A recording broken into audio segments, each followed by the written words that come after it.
सूर्य कुमार खत्री के फेवर में कौन कौन सी बातें जा रही हैं और कौन कौन सी बातें उनकी राह में सीएम की कुर्सी तक की जो उनकी राह है उसमें रोड़ा अटका रही हैं।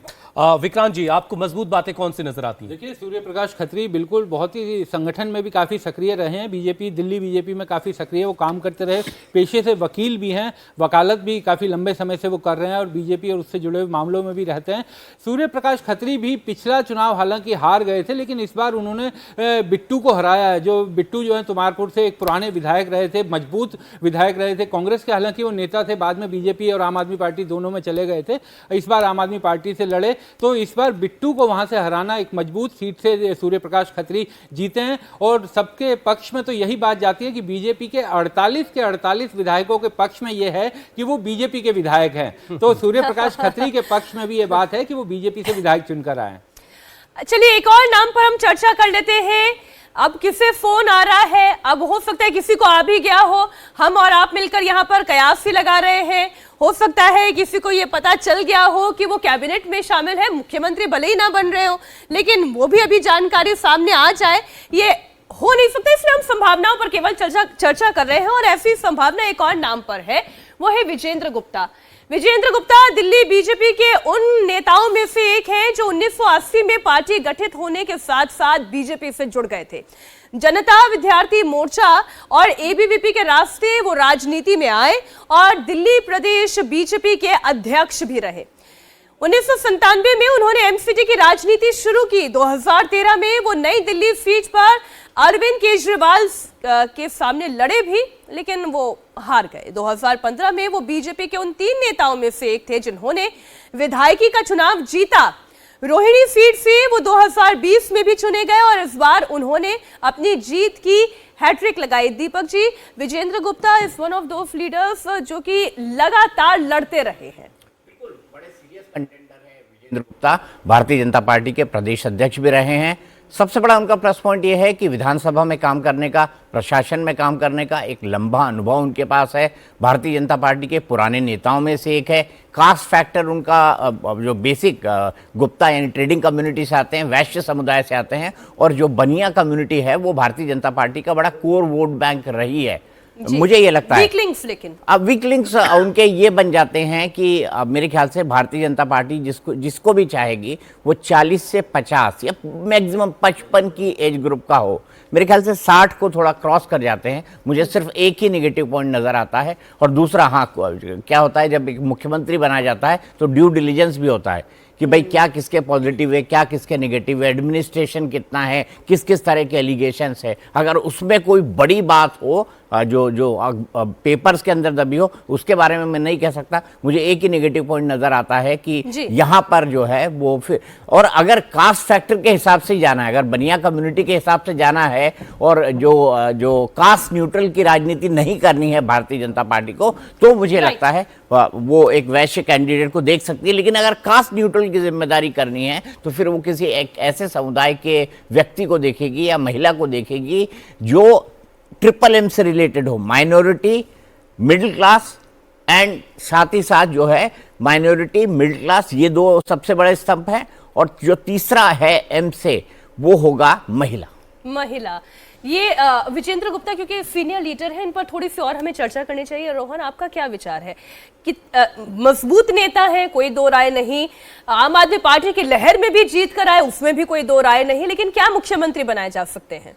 बिल्कुल, मुझे लगता है मीनाक्षी, मैं कहूँगा कि परवेश वर्मा से अगर मैं एक्सपीरियंस की बात करूँ तो बहुत अधिक एक्सपीरियंस वाले ये नेता है। एमसीडी में रहे, उसके बाद एसआरसीसी, एक टाइम वो था जब दिल्ली की पॉलिटिक्स एसआरसीसी के ही अलुमनस चलाया करते थे, और बड़ा कॉलेज भी बड़ा एक मैं कहूँगा प्रोमिनेंट कॉलेज है।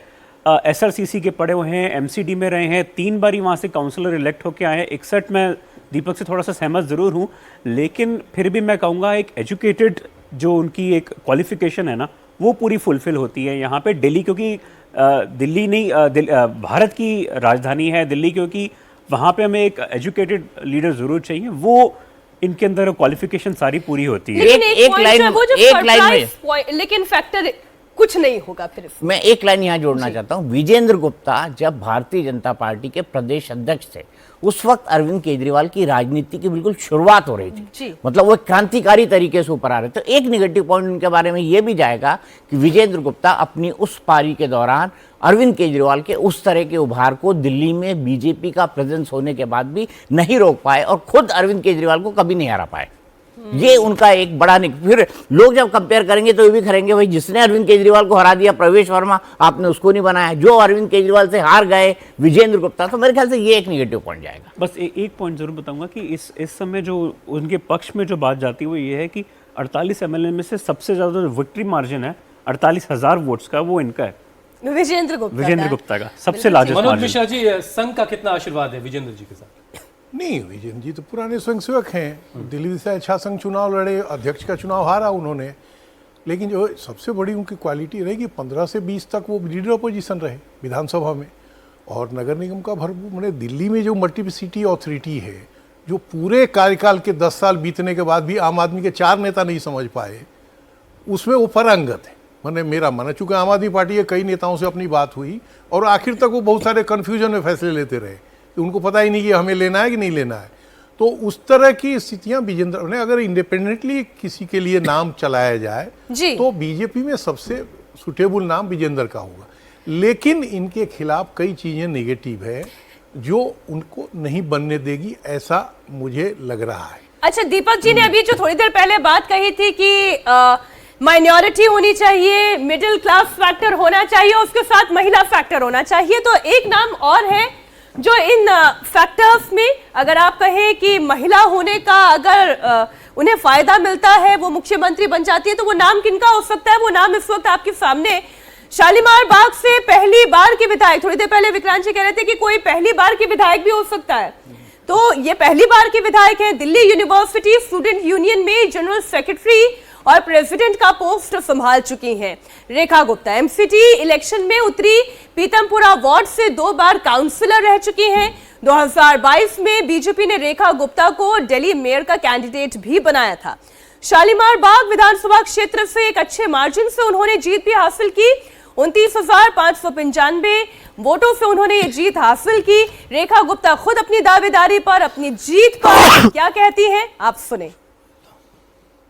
लगभग शाम के समय आज की बैठक रहेगी और कल का भव्य शपथ ग्रहण जो दिल्ली देखेगी, दिल्ली के मन की मुराद पूरी हुई है और दिल्ली ने 27 साल बाद एक राम राज्य की परिकल्पना जिसके साथ की है, उसका शपथ ग्रहण होगा। मुझे लगता है कि हर दिल्ली वासी उसको मन से आनंदित होकर देखने वाला है। मैम, हाईकमान से कुछ कम्युनिकेशन हो पाया आपका?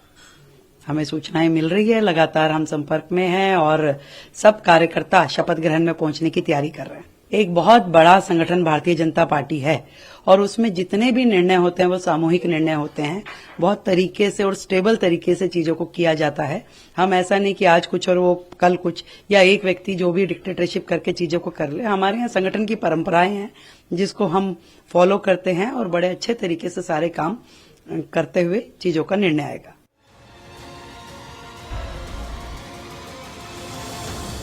तो क्या रेखा गुप्ता अगली नई मुख्यमंत्री दिल्ली की हो सकती हैं? उनकी क्या क्या मजबूत बातें हैं? दीपक जी, सबसे पहले उनके 4 मजबूत पॉइंट्स जो उन्हें मुख्यमंत्री की कुर्सी तक ले जा सकते। सबसे बड़ा मजबूत पॉइंट ये है कि वो परंपरागत तौर पे भारतीय जनता पार्टी और आरएसएस के परिवार से आती है। दूसरा, बिल्कुल क्लीन ट्रैक रिकॉर्ड उनका रहा है। तीसरा, कुछ हद तक एडमिनिस्ट्रेशन में रही हैं। साथ ही साथ उनका सबसे बड़ा जो प्लस पॉइंट बनता है वो एक कास्ट न्यूट्रल फैक्टर से आती हैं। देखिए, भारतीय जनता पार्टी को आने वाले समय में, आगे वाले समय में जाति जनगणना का भी काउंटर करना है। तो अगर वो जाति के आधार पर दिल्ली का मुख्यमंत्री देती है तो उसका एक लार्जर नैरेटिव का क्या होगा? तो उसका तोड़ क्या है? उसका ये है कि कास्ट न्यूट्रल मुख्यमंत्री बनाया जाए। तो आप आधी आबादी से किसी को चुन लो, वहाँ पर रेखा गुप्ता सबसे ज़्यादा फिट बैठती हैं मेरे हिसाब से। और जो चौथी उनके बारे में बड़ी बात है वो ये है कि उन्होंने एक अच्छे मार्जिन के साथ चुनाव जीता है। लेकिन जो निगेटिव पॉइंट में ये है, पहली बार की है कि एडमिनिस्ट्रेटिव अनुभव की उनके पास कमी है। अगला नाम भी एक बार चर्चा में ले आते हैं, राजकुमार भाटिया का अगला नाम। 2020 का चुनाव इन्होंने आम आदमी पार्टी के पवन शर्मा के सामने लड़ा। 1500 वोटों की हार थी। देखिए मार्जिन कम होता है तब हार ज्यादा सालती है, और इसलिए इन्होंने 2025 में फिर चुनाव लड़ा। आम आदमी पार्टी के कैंडिडेट मुकेश गोयल को 11,452 वोट से शिकस्त दी। राजकुमार भाटिया को कुल 52,510 वोट मिले, जबकि मुकेश गोयल को 41,028 वोट मिले। राजकुमार भाटिया बीजेपी के उन 48 विधायकों में से एक हैं जो पहली बार दिल्ली विधानसभा में जा रहे हैं। आदर्श नगर के कारोबारी समुदाय से आते हैं, यही उनका स्ट्रॉन्ग होल्ड भी है। तो राजकुमार भाटिया पिछला चुनाव हारे, इस बार चुनाव जीते। मनोज जी, ये जीत कितना आगे तक ले जाएगी? अगर फर्स्ट टाइमर ही अगर क्राइटेरिया होता है तो ये भी फर्स्ट टाइमर है। और जैसे 1000 वोट से हारने के बाद भी वो लगातार मतलब उत्साह से लगे रहे, और चूँकि इस तरह का कोई मतलब संगठन से उनका जुड़ाव बचपन से है। संघ के स्वयंसेवक हैं, स्वदेशी जागरण मंच से जुड़े रहे, दीनदयाल शोध संस्थान में काफ़ी सक्रिय रहे। क्योंकि हम सबके अच्छे परिचित हैं तो ये भी एक कारण है कि उनके बारे में बहुत चीज़ जानते हैं, पढ़ने लिखने, निश्चित रूप से मूलतः व्यवसायी हैं। और जो अब मान के चल रहे हैं कि दिल्ली में 2 बड़ी बिरादरी भाजपा के साथ हुआ करती थी, एक पंजाबी जो बाहर से लोग आए रिफ्यूजी, और दूसरे वैश्य बिरादरी। धीरे धीरे पंजाबी बिरादरी के नेता घटते गए और वैश्य बिरादरी के नेता बढ़ते गए। मुझे ये लग रहा है कि ये फिर से करने के लिए हमारे साथ जुड़ चुके हैं। एक बार हम जरा उनसे बात कर लेते हैं। मोहन सिंह बिष्ट जी, बहुत स्वागत आपका इंडिया टीवी पर। आज हम दिन भर नामों की चर्चा ही करने वाले हैं, क्योंकि ऐलान तो अभी तक आप लोगों ने किया नहीं है। कोई फोन आया सर आपके पास? नहीं, नाम ऐलान हम थोड़ी करेंगे, हमारी पार्टी करेगी। नहीं, अभी कोई फोन नहीं आया। तो आपका जो अनुभव है, एक लंबा चौड़ा, आपकी वरिष्ठता, क्या उसका फायदा दिल्ली को मिलने वाला है? ये तो मेरी पार्टी तय करेगी, लेकिन अनुभव जरूर मेरे पास है। आपके चेहरे की चमक और मुस्कुराहट कुछ और कह रही है सर। फोन आ गया लग रहा है। नहीं, कोई फोन नहीं आया। अच्छा सर, विधायकों के बीच में आपस तो बातचीत होती ही होगी कि मुख्यमंत्री बनने का क्राइटेरिया क्या है? क्राइटेरिया यही है, भारतीय जनता पार्टी का कार्यकर्ता हो, जिसको काम करने का अनुभव हो, जो दिल्ली को संभाल सकता है और पार्टी की साख को आगे बढ़ा सकता है। और जिस पार्टी ने सब लोगों को चुनाव लड़ाया वो सारे कमल के फूल हैं, और कमल का फूल ही तो भारतीय जनता पार्टी का सीएम का कैंडिडेट ही तो होगा। अच्छा, अभी सर यहाँ स्टूडियो में चर्चा चल रही थी, सभी वरिष्ठ पत्रकार हमारे साथ हैं, और चर्चा ये चल रही थी कि आपकी वरिष्ठता, जो जिस तरीके का आपका अनुभव रहा है, उस अनुभव के लिहाज से हम देखें तो अध्यक्ष उपाध्यक्ष की सीट तो तय नजर आती है। आप खुद जब इस तरीके की चर्चाओं को सुनते हैं तो पहला ख्याल मन में क्या आता है? नहीं, मेरे मन में और दिमाग में कुछ नहीं। मैंने अभी पार्टी में कभी कुछ इसी प्रकार की कोई इच्छा नहीं की। जो भी मेरी पार्टी मुझे जिम्मेवारी देगी, मैं सिरोधार मान करके उस काम को मैं करने का प्रयास करूंगा। अच्छा, एक चर्चा ये भी चल रही है मोहन जी कि महिला चेहरा भी कोई हो सकता है जिससे मुख्यमंत्री बनाया जा सकता है। हाँ, निश्चित रूप से 48 लोग जीत करके आए हैं, उसमें महिलाएं भी आई हैं। तो ये तो पार्टी को तय करना है दिल्ली की को कौन आगे बढ़ा सकता है, और जिसकी वजह से डबल इंजन की सरकार के द्वारा दिए गए कामों को नीचे तक इम्प्लीमेंट कर सके। तो ये पार्टी को तय करना है, कौन व्यक्ति काम कर सकता है, कौन खरा उतर सकता है, कौन पार्टी के द्वारा दिए गए हुए जो डबल इंजन की सरकार है उसमें सहयोग करके वो पार्टी का जनाधार बढ़ा सकता है। तो निश्चित रूप से ये पार्टी तय करेगी।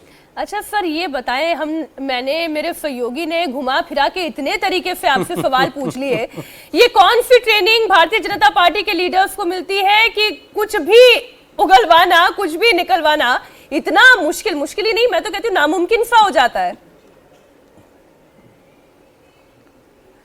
निश्चित रूप ऐसा कोई ट्रेनिंग नहीं दी जाती। मैं संघ का स्वयंसेवक हूँ और संघ में एक विचारधारा से हूँ। देश और राष्ट्र के बारे में चिंतन करना, देश और राष्ट्र किस प्रकार से आगे बढ़े, और जिस प्रदेश से मैं चुन करके आया हूँ उस प्रदेश का किस प्रकार से सम्मान बढ़ाया जा सकता है, ये इस प्रकार की ट्रेनिंग हमको सुबह से बचपन से ही दी जाती है और निश्चित रूप से उसमें मैं खरा उतरूंगा। जिस पार्टी ने मुझे 1998 में पहली बार टिकट दिया, जब प्याज की हवा चल रही थी दिल्ली के अंदर, प्याज पूरी तरह से जीत रहा था, ड्रॉपसी ऑयल की वजह से हमारा बहुत बड़ा नुकसान हुआ था, तो निश्चित रूप से ना कहीं तो पार्टी ने मेरे पे विश्वास रखा होगा। ऐसी कोई ट्रेनिंग नहीं है। ट्रेनिंग ये है कि मैं भाजपा का कार्यकर्ता हूँ। मेरे नरेंद्र मोदी जी ने ये ठीक ही कहा है, सबसे पहले मेरे लिए बिल्कुल ठीक बड़ा मोहन है जी, तो और मेरा आपका राष्ट्र अनुभव है, आपके मेरा देश शब्दों है, देश के- से झलकता है।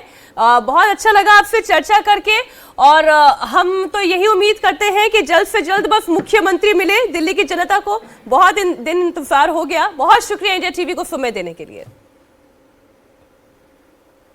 धन्यवाद आपका, बहुत बहुत धन्यवाद।